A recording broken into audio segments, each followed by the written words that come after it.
All right, what's good, everybody? Man, I had to get me another cell phone. For some reason, it went out.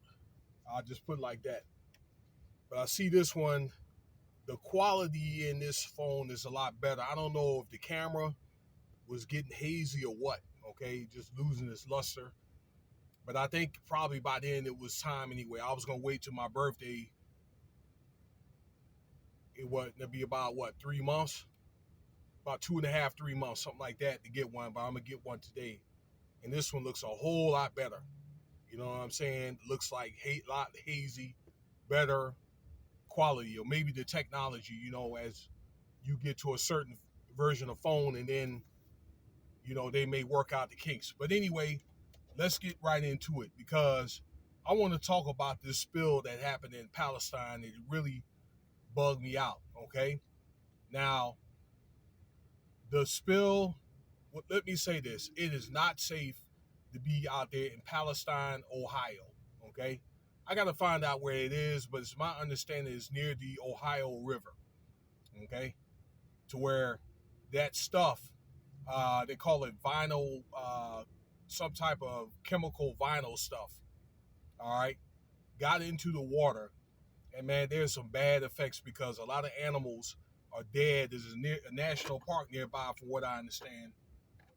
People are having like these health effects with breathing and stuff like that that deals with respiratory and all that. And they're transporting this stuff to other areas so other people can get sick. But that's not what I want to talk about. What I want to talk about is an article that I found in the Guardian. Okay, those what I just explained, those will be subjects I'm going to talk about in another video. But this incident could have been prevented.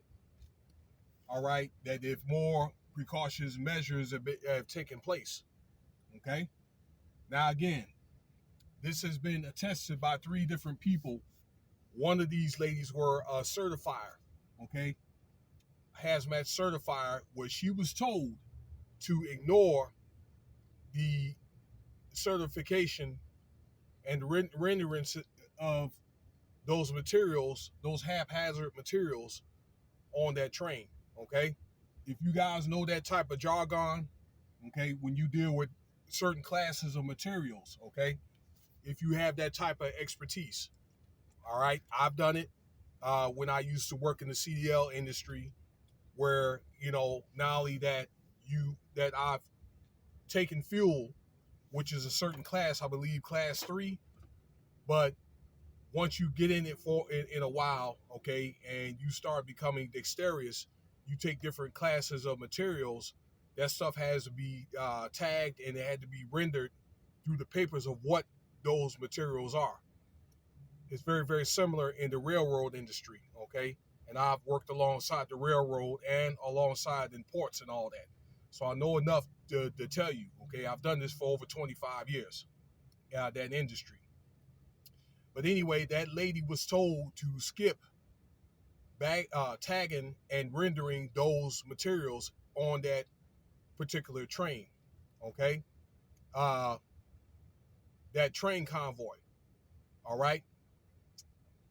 Furthermore, all right, that there were certain inspections on the brakes and also the health of the suspension on the train, okay? That also, I don't know if Norfolk Southern, this is the company that owned that train, okay, and several other railroads and all that, okay, has skipped over the inspections of those brakes on the train, okay, on the condition of the brake health, or the amount of tread is on those brakes, okay.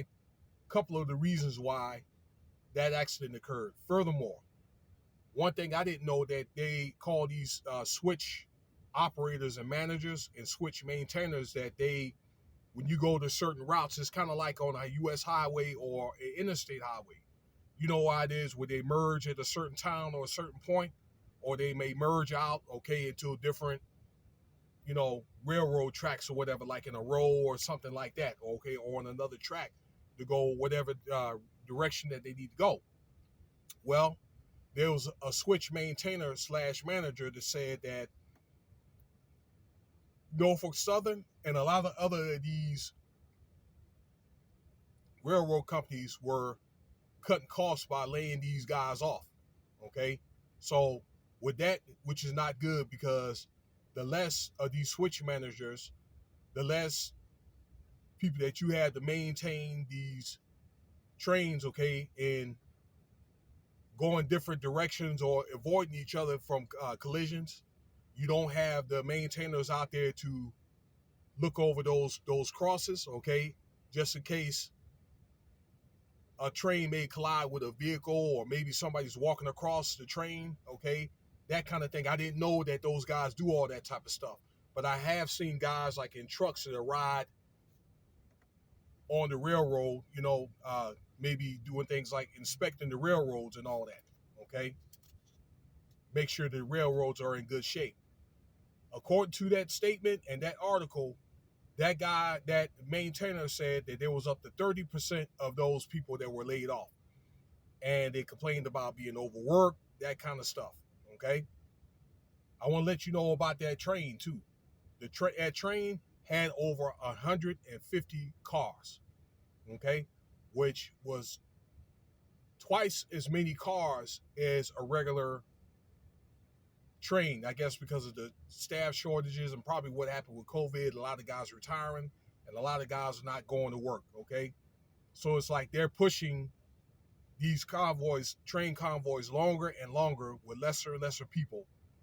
And then you end up getting an incident like this. Okay. That happened in Palestine, Ohio. They were saying a train that with 150 cars is an equivalent of 5,000 tons. Okay, that is a lot of weight. That is definitely like a wrecking machine. Okay. Furthermore, a train has got to go, if they're full speed, 60 miles an hour, they have to go between 1 to 2 miles, okay, to go to a full stop. I want to say close to 2 miles, okay, at least a mile, maybe close to 2 miles to go to a full stop. That a train that large, okay. So to wrap this up, okay, it was negligence, okay, failure to render those hazard materials on these trains. They're probably getting carried on with boxes and stuff that they deliver to people's houses, and they're mixing that shit in with hazard materials, okay, because those certain materials have to be separated far enough, or there has to be another convoy, okay, and I know that for a fact, okay. So a combination, once I said negligence, lack of proper maintenance, staff shortages, so you don't have the people to check on the convoys and also make sure that route is safe, okay, and these convoys being too large, okay, all that could have been prevented. If anything, if it was a shortage of people, they could have just took longer to deliver whatever they need to deliver, okay, unless they find a way to deliver the most important stuff. And reasons like that, preventable reasons, is the reason why you end up having an incident like happening like that in Palestine. So let me know what you think about the video here, okay? I want to say you guys that are doing in that profession or in the CDL profession that are doing that type of work, okay, please be careful, take your time and get the rest that you need, all right? And, make sure all your stuff is bagged and tagged properly, all your paperwork and all that, and your proper maintenance done. And please be safe on those roads. Take your time, all right? And, again, do the routes that you need, do what you need to do within a certain day, in a certain amount of time in the day. Don't overdo it, okay? Because I would hate for you to be a statistic. All right, peace.